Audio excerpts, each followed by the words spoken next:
This lesson was all about soloing out of chord shapes. With chord shapes, there are a lot of different melodic patterns and harmonic ideas you can play off of, all in the easy accessibility of a chord. The three areas of activity, this is what I like to call the chord shapes we're going to work out the most, are our F shape.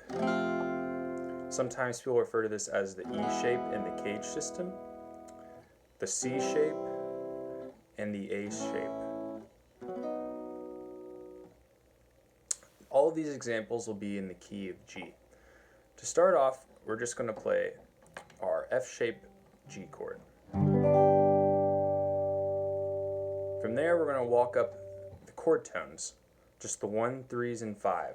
What I mean by this is when you take a major scale and assign numbers to each note in the major scale, the 1, 3, and 5 are the notes that sound best with the chord and are the notes that actually make up the chord. So if we do this for this chord, we've got G, B, D, G, B, D, G.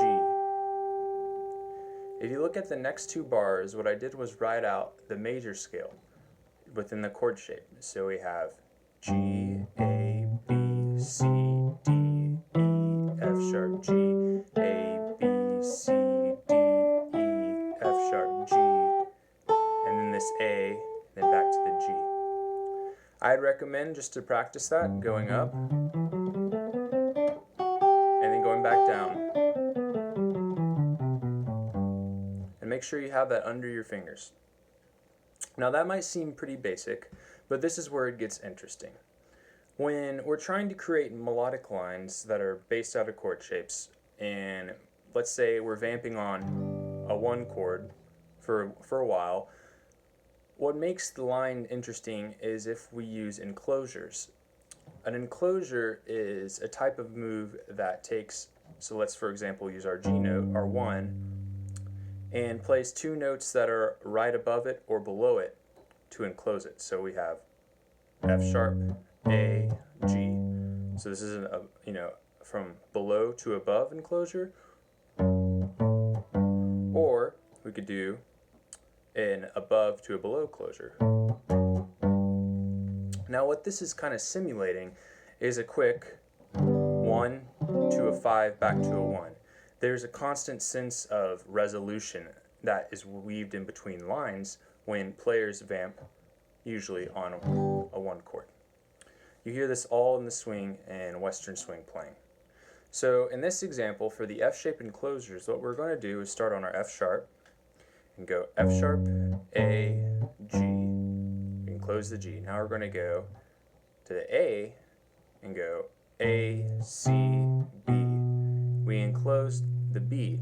Now it might look kind of weird because we're playing straight in the shape and it doesn't look exactly enclosed, but virtually what we're doing is this, A, C, B. So we've got, and now we enclose the D. So we're going to go C, E, D, or C, E, D. That's what that looks like. And then this last one's a little different. All we're just do is walk up to the G. E, F sharp, G. So altogether, those first 2 bars.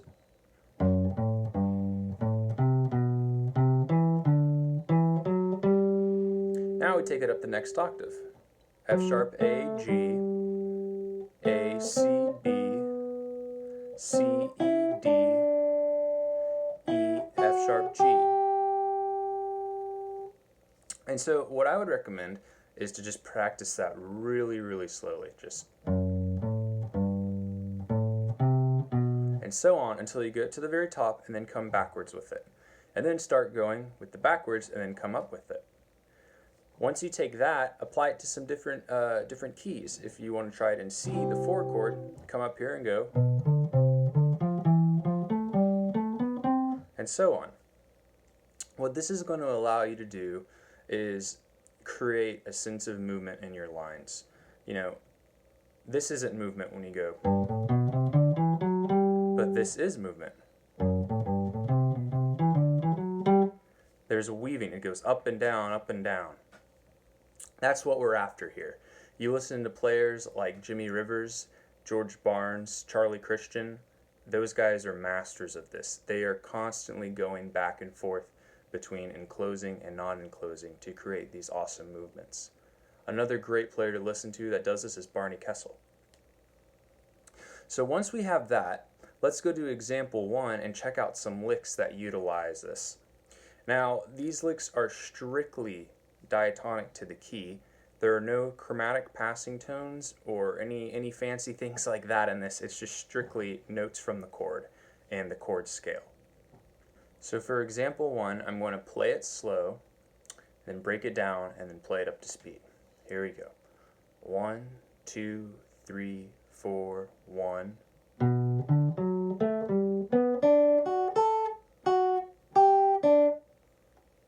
Okay, so here we're starting on beat 2 on our B note, our third. From there we're walking up to the D, and now we're playing kind of, you could think of it as a D arpeggio, but for now I'm just thinking enclosed to that G right there. We're going B, D, and then enclosure. F sharp, A, G. I'm not thinking the arpeggio, I'm just thinking. So from there we go B, D, and just do it an octave higher. F sharp, A.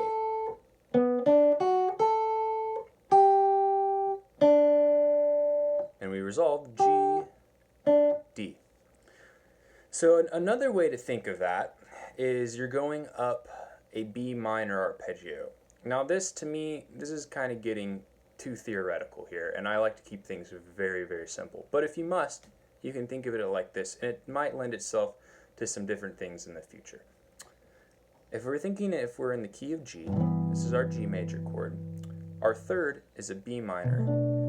This B minor chord, when you play the arpeggio, highlights all of the really great sounds in your G major chord. We've got our B, our D, so that's our 3, our 5, our major 7, and our 9. So that sounds really nicely against that chord. So you can kind of think that we're playing a B minor arpeggio to start this off. And then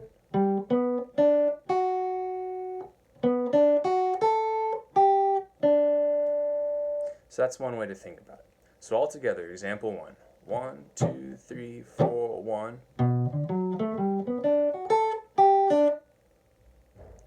Alright, example 2. Once again, I'm going to play it slow, break it down, and then play it quicker.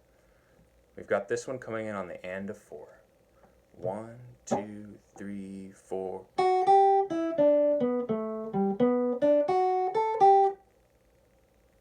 Okay, so what are we doing here?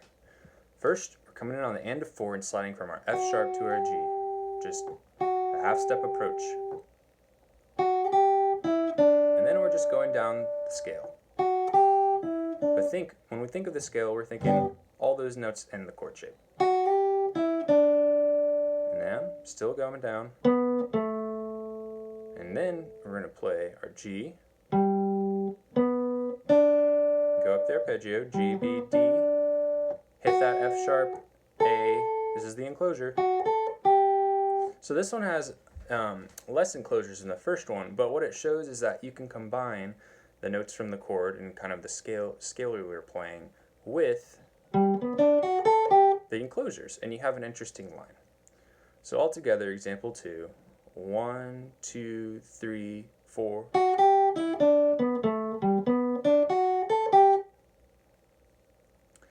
Example 3, 1, 2, 3, 4.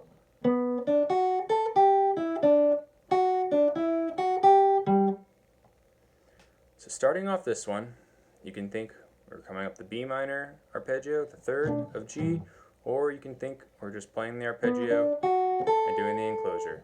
So B, D, F sharp, A, G, there's the enclosure, and coming down the scale. From there, we go F sharp, D, E. So this is just a line. It's not really an enclosure. It's not really a scalar thing, because scalar thing I think is more either up or down.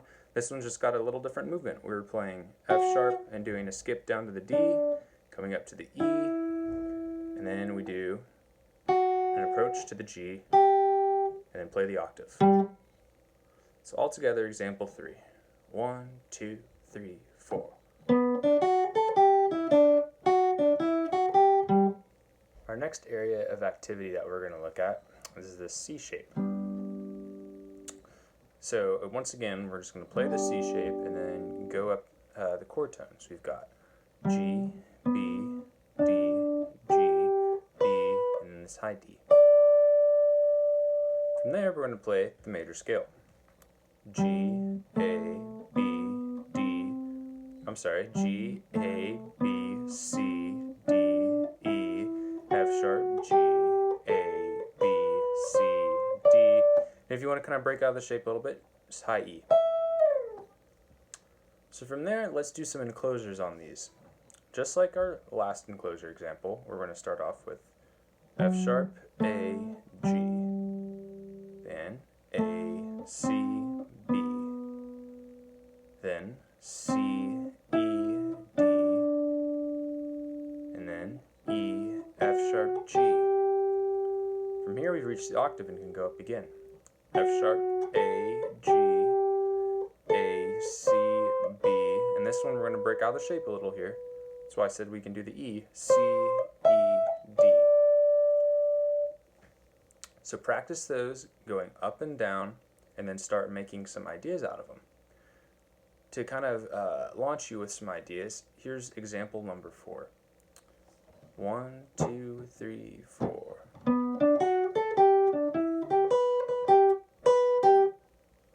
To break down that lick, this is what we do. We are going B, D, F sharp, A. So here, you should already know, here comes the enclosure. And one thing to note is this is a great place where you've got that B minor chord, where if you want to visualize it as a B minor, just to help, this is like a really great place. It's the most, common B minor pentatonic shapes. So we've got B, D, F sharp, A, and then we're going to come down and hit this G. From there, we're going to go D, E, G, B, B, G, B, G. So it's just a pentatonic lick in G. So altogether, that lick is 1, 2, 3, 4.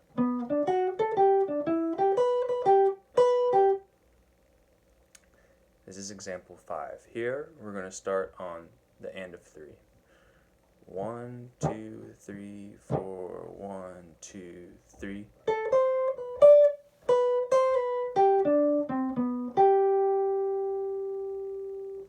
So this one starts with A, C, then B. Here's our enclosure, A, C, B. And then we're going to play a quarter note on the high D here. It's the 5th of G. And then this thing is cool. A lot of swing guys do this. I particularly stole it from Jimmy Rivers. It's when you play the 3rd, the 4th, then the 3rd again. Kind of gives it a sus sound, like when you play. Because it's not too great to land on the 4 when you're on the 1 chord. But this sus sound is cool. And then we're coming down the arpeggio. And hitting this C. And then jumping back up. B to G. So all together, that one's got one enclosure, and it's right at the start. 1, 2, 3, 4, 1, 2, 3.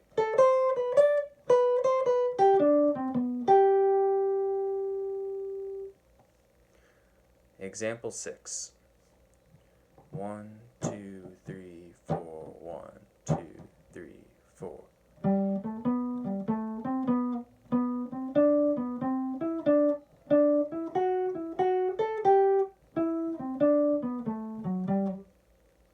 So that's a pretty long line, and that's full of enclosures. So let's break this down pretty slowly here. We start on G, G, B, A, just the scale, and then G, A, C, here comes the enclosure, to B.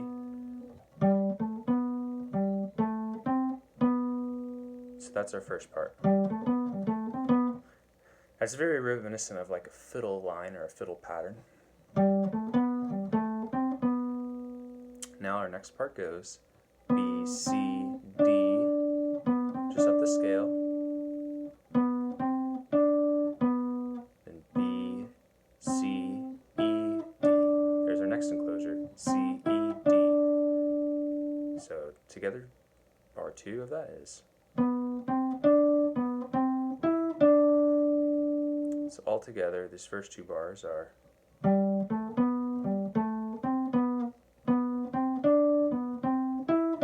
Do you hear the similar pattern of melodic ideas going on there? It's kind of taking it but applying it to the next chord tone with each one. So bar 3 of this, we've got D, E, F sharp, and then E, F sharp, A, G.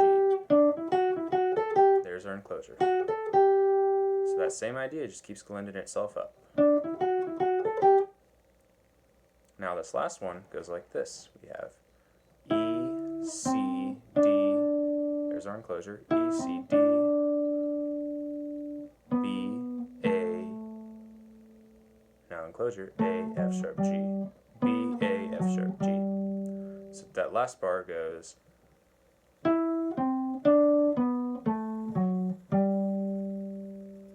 So all together, example 6.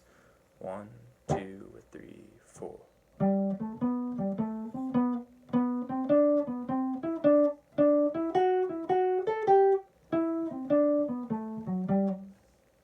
Our last area of activity is this A shape on the 10th fret. So again, let's do this. Arpeggio and the chord tones. We've got G, B, D, G, B, D. Playing up the scale. G, A, B, C, D, E, F sharp, G, A, B, C, D. If we want to hit that E, we can. F sharp, G. Now, our A-shape enclosures.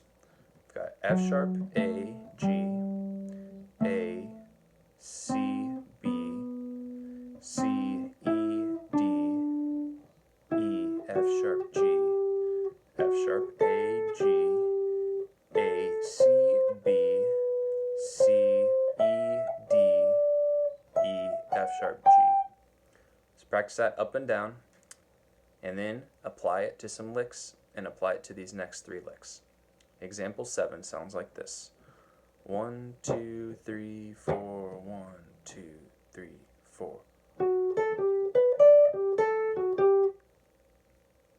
So break that down. We've got enclosure, F sharp, A, G. Then we have B, D. And we jump back down to the G, and then do another enclosure. But from this time, it's going to be on the A, F sharp, G. So we've got F sharp, A, G, B, D, G, A, F sharp, G. 1, 2, 3, 4. Example 6 starts on, example 8 starts on beat 4. So we've got 1, 2, 3.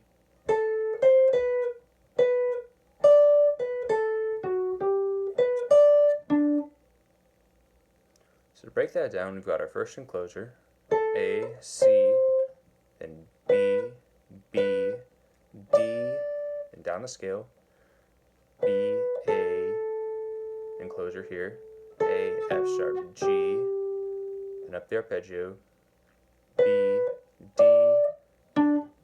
octave D. So that's 1, 2, 3. A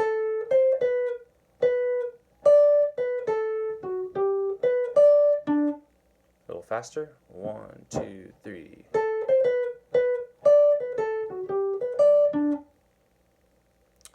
This last one is example 9. This one starts on beats 2. 1, 2, 3, 4, 1.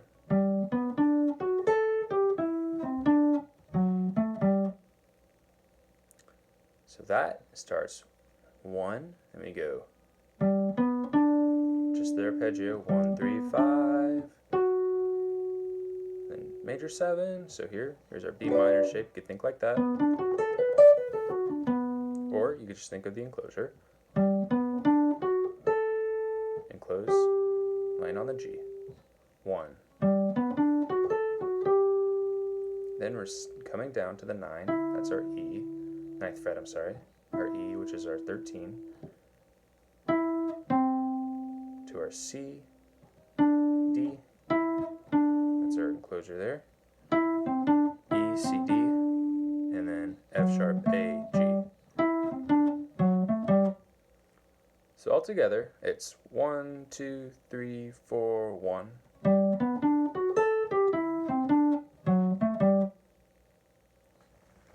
So that concludes soloing out of the 3 areas of activity with some enclosures.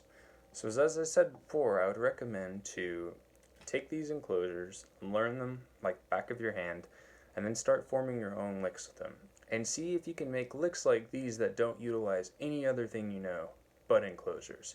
Mess around with enclosures to the chord scale, to interesting rhythmic ideas, and see what can happen. The best licks to my ears are the ones that dance between all 3 of those kind of devices. Not one that just goes enclosures all the way up, because then it sounds like an exercise. Not ones that just sound like scales up or down, but a mixture of all of them that go different ways. So that's what I would recommend, and drill it in these 3 areas: your F or E shape, your C shape, and then your A shape.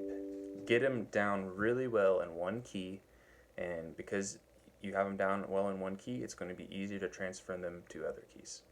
So good luck with that, and have fun.